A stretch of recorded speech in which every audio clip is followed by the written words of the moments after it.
Bai, onartu dira jadanik Sopelako udalaren 2006ko aurrekontuak. Eta bideo honen bidez, begirada emango diegu. Udalerriaren etorkizuna markatuko dutelako. Eta ikusten dugun lehen zifra esanguratsua 20 milioi euro baino gehiago da. Hau ez da soilik paper batean idazitako zenbakia. Inbertsio handi batez ari gara. Datozen urtetan, benetan, Sopelera aldatzeko pentsatuta daudenak. Izan ere, azkenean aurrekontua horixe da, mapa bat bezalakoa, ibilbide horri bat, herria norantz doan adierazten digun plan estrategiko. Eta batez ere, zer da benetan azola duena, zeintzu dira lehentasunak. Nola antolatzen da diru kopuru hori guztia? Sopelako aurrekontua 6 zutabe handitan oinarritzen da, 6 lanildota herriko bizitzaren gako guztiei erantzuten dietenak. Eta hauek dira funtsezko 6 arlo horiek. Etxe bizitza, ingurumenea, hizkuntza, gizarte eremua, tokiko garapena eta nola ez, hiri inbertsioa. Banan komentatuko ditugu. Hasteko, guztiok gertu-gertutik ukitzen getuzten bi gai. Etxe bizitza eta gure ingurumena, gure inguruan dugun natura. Aurrekontuek garrantzia handia ematen diete bi garlo hauei. Etxe bizitzaren prezioa da gai nagusia. Eta horregatik, Sopela tenkatutako eremu gisa deklaratzea da gure asmoa, prezioen igoerari galga jarriz. Gainera, alokabidearekin lankidetzan jardungo da alokairuan sustatzeko. Aporen prozesuarekin jarretuko da, eta etxe bizitza turistikoen ordenantza onartuko da. Ingurumenari begira, proiektu izarra Urko Ezegunarena da.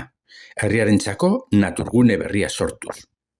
Horri, gehitu behar zaio eraztun berdaren proiektuaren jarraipena, bide publikoa mantentzea, bidegorrien sarea handitzea, burdin hesiaren balioa nabarmentzea, zuhaitzen plana aplikatzea eta mapa arkeologikoa apon prozesuan sartzea. Eta garrantzitsuena, jendea, nola inbertitzen da pertsonengan? Hemen, aurrekontu hauetan dauden beste bi atal importantea sartu behar ditugu. Hezkuntza eta esparru soziala. Zenbait atal daude aipatzeke. Alde batetik, udal hezkuntza kontseilua sortuko da. Gainera, inbertsio batzuk aurreikusten dira. Adibidez, 100.000 euro parke inklusibo baterako Zipirinen eta bere berdegunearen egokitzapenerako. Euskaltegiaren eta musikaren eskolaren fatxadak hobetzea. Eta aurreskolan inbertsioak egitea ere aurreikusten da. Eta datu garrantzitsu bat. 200.000 euro baino gehiago igoko da Uribe Kostako mankomunitateari ematen zaion diru ekarpena.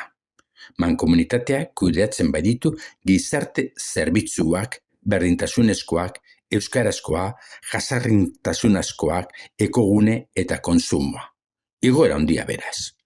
Honez gain, Sopela udalerri adizkidetsu gisa eraikitzeko prozesuan ere aurrera egingo da Sopela lagunkoia proiektuaren bidez.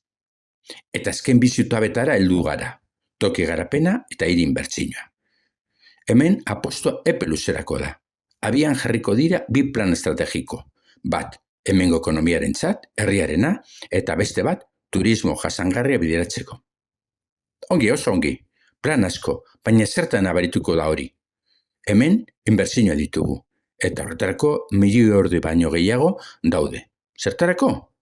Zertutxa eta Zubigane kaletako sanemendu hobetzeko eta Sopelako metrorako sarbidea hobetzeko, 0.000 euro iaia, zenbakekin jarraituko dugu, 250.000 euro Akirino Arriola eta Eberre kalen artean eta ambulatoriaren inguruan biribilgunea sortzeko, eta ez dugu asfalto hasten, jakina, beste ia 250.000 euro daude urbanizazio hobekuntza txikietarako, herri osoan zehar. Eta zealdirako eta aire zabaleko kirolerako ere, inbertsioak. Ia 85.000 euro zuzenean Iturrietako parkea hobetzeko eta gazteen bete beharra egokitzeko. Kalistenia parkea handitzea, pinpon mailak. Obra horietatik harago, 3 proiektu estrategikoa plantatzen dira aurrekontuan. Epe luzerako 3 apostu, Sopelari aurpegia aldatzeko. Eta hauek dira apostuak. Lehenik eta behin, kirol instalazioen kudeaketari buelta osoa ematea, instalazio berrien proiektua abian jarriz, eta 120.000 euroko gastua egitea egungoak hobetzeko.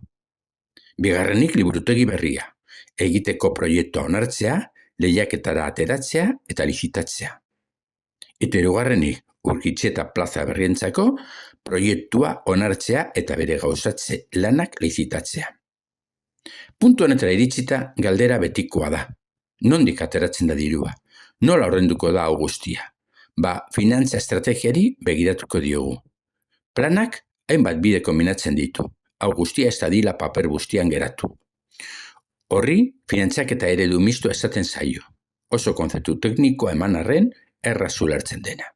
Ea, lehengo urratsa, diru zentzerako gerakina erabiltzea, hau da, udala dagoeneko dituen aurrezkiak erabiltzea. Bigarren urratsa, etorkizunean etxebizitza publikoa sustatzeko erabili ezin diren udal lurzatiak saltzea.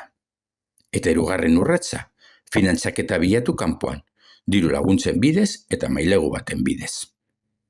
Bukatzeko, zenbakietatik, obretatik, eurotatik harago, aurrekontu bat benetan definitzen duena atzean duen filosofia da. Horrekin guztiarekin ze mototako sopela eraiki nahi da. EH Bildu eta Elkarrekin sopelako gobernu taldearen ikuspegia da herri biziagoa, anitzagoa, berdintsuagoa, eskuzabalagoa eta partzaile hartzailagoa sortzea. Pertsonak benetan inplikatzea. EH Bildu eta Elkarrekin sopela osotutako gobernu taldea jarraipen eman nahi die legealdi plenan hasitako proiektuai.